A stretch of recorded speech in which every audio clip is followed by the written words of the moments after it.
Hey, what's going on there, folks? Good morning and good afternoon to a few out there. It is the Earthmaster back on the live stream here with an update video on this May 24th, 2023 date. It is Wednesday, about 11:42 a.m. here in the state of California. Did have some activity ramping up here overnight, including a 6.1 earthquake into the Indonesia area just west of New Guinea. Outside the Banda Sea region on the plate boundary here, 6.2 actually, 166 kilometers deep. We have been watching this area for some momentum and pressure transfer, considering all the large movement we've seen down here into the Loyalty Islands area over the past week or so. They've seen some pretty incredible earthquakes down there, including a 7.7, the main quake along the trench zone. Today, a little bit different story down there, somewhat quieter, but that momentum and pressure transferring around this plate boundary as expected, and I'm sure that will continue for a little bit up here around the Java Trench.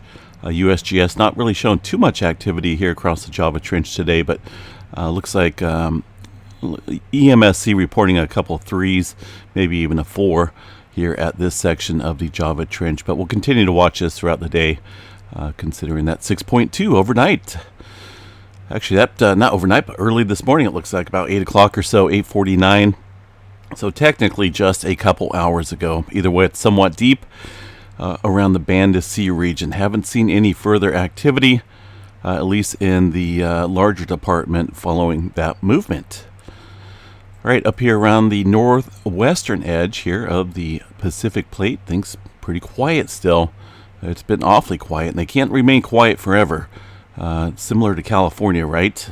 Eventually, going to see a bigger quake up here, but the stress levels up here across the this corner of the Pacific Ring of Fire are, well, it's a different type of setup. It's a subduction zone with these two arrows pointing at each other, indicating a major subduction zone known as the Japan Trench and the Kuril-Kamchatka Trench. Average slip rate, accumulated slip rate, is around 83 mm per year. Compared to California over here, right, we don't have a subduction zone underneath California, not that we know of.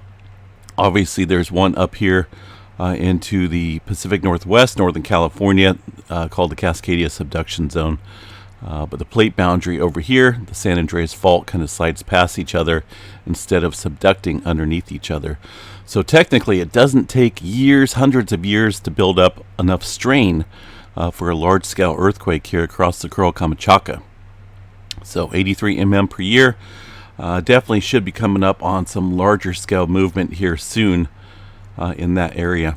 All right, across the Aleutian Trench, looks like the last earthquake was a 3.9, 121 kilometers deep. We are seeing a little bit of deeper scale activity here across this subduction zone.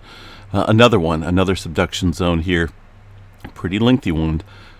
And I don't think it's quite as accumulated slip rate as over here. It's kind of like a dead-on subduction zone. You've got many different factors over here around the Kuril-Kamchatka compared to the Aleutian Trench, which is the Pacific Plate and the North American Plate boundary. Over here, it's the same thing, but also reinforced by the Eurasia Plate, adding some strain and stress up onto the North American Plate, and then, of course, creating a high slip rate area called the Kuril-Kamchatka Trench in that zone. All right, Alaska, the rest of Alaska, that is. Aside from the movement across the Aleutian Trench, things look very quiet across the mainland area up north. Just some very small microquakes being reported in that region today.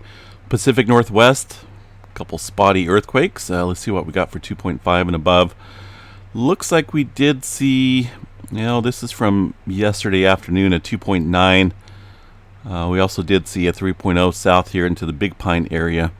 But 2.6 down here near Salton Sea is the latest quake here, about 8:33 this morning. And looks like maybe another small little quake following that to 1.5. No major swarms going on here in Southern Cal. Just a little spotty activity across the southern portion of the state. One earthquake here at the this little triple point junction, 1.4, just south of the Garlock Fault shear zone. This is a really interesting feature here on the map of California, the fault systems that is. This is an area that does accumulate some strain and stress. The fault plate bound, or at least the fault system here, is definitely not like the San Andreas Fault or many other faults that run kind of parallel with the San Andreas Fault. This one runs, well, opposite of it. It wants to be the opposite type of fault system here, shear zone, and these can definitely build up some strain and stress, and that is connected here very close to the southern end of the San Andreas Fault, but definitely runs into the plate boundary itself here. A couple other faults that kind of stretch across the Fraser Park to the kind of towards the west here. But for now, a little 1.4 kicking off there. Nothing big going on yet. The rest of the country all looks fairly quiet. A little spotty activity across the eastern portion of the country near the Appalachian Mountains. Yellowstone National Park. Well, let's jump in here and see what we have here across the area. There we go. Looks like about the same as yesterday. No major activity kicking up here today. Today's 24th, so this is the most recent map. Just a handful of very small microquakes there at Yellowstone. Looks like they're being listed up on the map too. Good job, USGS. All right, over here across the Puerto Rico Trench, a couple smaller quakes, some twos. We do have a 3.8 that came in early this morning, right up against the Puerto Rico Trench, 36 kilometers deep. Most of the activity, though, looks like it's positioned southwest here of the mainland region of Puerto Rico. Middle America Trench awfully quiet right now, aside from a couple smaller threes down here off the coast of Costa Rica, it looks like. Down into the South America region, do have the latest quake coming in as a 4.0 down into the Chile area. Let's see what we got going on down here. USGS not picking up on that yet, but there's some fours overnight and this morning that were around the Santiago area, including a deep 4.6 today underneath the Argentina region into the Peru-Chile Trench at 132 kilometers.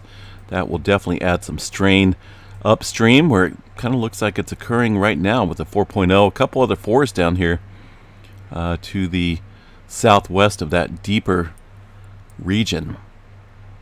So continue to watch that. Also some activity out here into the southeast Pacific rise along the plate boundary. This is a fracture zone out here, divergent boundary. Little separation of the seafloor right here, creating some new land. That was a 5.5 coming in at 3:33 in the morning. Goodness, those numbers. Let's see what else we have here across the region. New Zealand still on the quiet side. Not really seeing anything major showing up there across New Zealand. So let's just double check and make sure. There's always going to be some earthquakes, right? Some minor ones, but I don't think there's anything major blasting off there across New Zealand currently. Otherwise, it would show across all the earthquake drums. That's kind of my first go-to place. Looks like, for the most part, things look relatively quiet, except for this one earthquake here. That one showed up pretty nicely across all the regions about 8 hours or so ago. Let me see what we had about 8 hours or so. It looks like it's positioned over here. Could it be that 2.9? Let me see here. Kind of looks larger than a 2.9. Obviously, it's showing up across a good area of the park. Maybe that 3.8. Either way, definitely did have one earthquake being reported out there. Nothing showing up on the EMSC model. I'm surprised. There was 4.8 up along the Kermadec Trench, and some other activity up through Solomon Islands, but most of the time the EMSC will pick up on it, but it doesn't look like it. Either way, a little earthquake down there. Looks like it's positioned around the South Island, New Zealand area about 8 hours ago, and I'm thinking that's going to be the 3.8. All right, let's see what else we have across the area. What do we got going on in Alaska? We just kind of just kind of chatted about that, but I was looking at this earthquake way up north here. 2.2 out in the Brooks range. Alright, so we'll wait to kind of watch this area. I still think we definitely see some adjustment down here across the plate boundary of New Zealand, and watch for some further migration of that pressure transfer up along the Java Trench today. Himalayas, well, up here we got a 4.3 in Nepal from yesterday. Late afternoon earthquake there in that region. Not a whole lot else going on across the area of the Middle East. Mostly smaller microquakes across the area as listed up here on the map. 2s and 3s across Turkey. And a little bit of activity up here north. Let's see where these earthquakes are occurring at. 2.9, it looks like another earthquake there, three-pointer around the France area. This earthquake coming in earlier, just a short time ago. A little bit of shaking going on up there across the France region.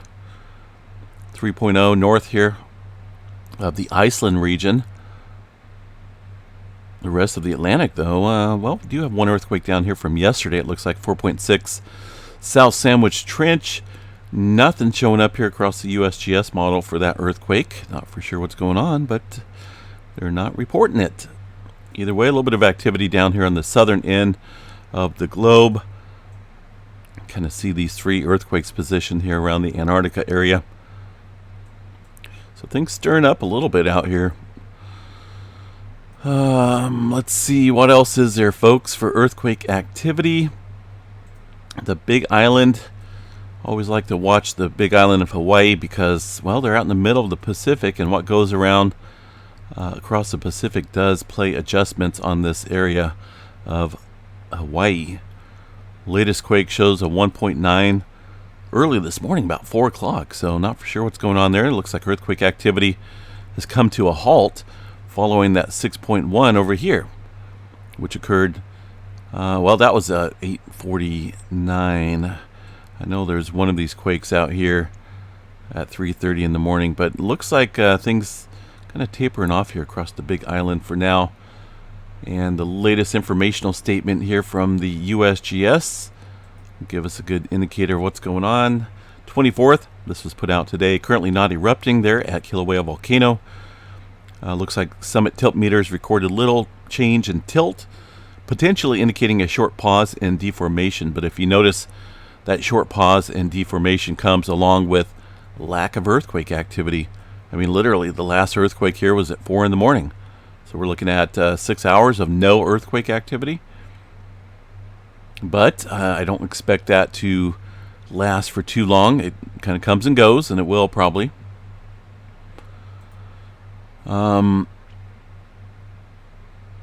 Overall, both deformation and seismicity rates have been high, elevated beyond the rates observed preceding the January 5th summit eruption. So we'll continue to watch this, obviously, for signs of an impending eruption there at Kilauea Volcano. All right, space weather activity, folks. We'll move on here. And looks like we're just coming down from a long duration M flare. Let's see what we have here. Kind of peaked out 1.9 or so. It does look like it may have shot off a little CME with that type of drawn out event. I can almost guarantee it's coming from this Earth-directed sunspot, or potentially looks like a new regional sunspot down here on the southeastern limb of the sun. Let's see here. I believe this was from yesterday.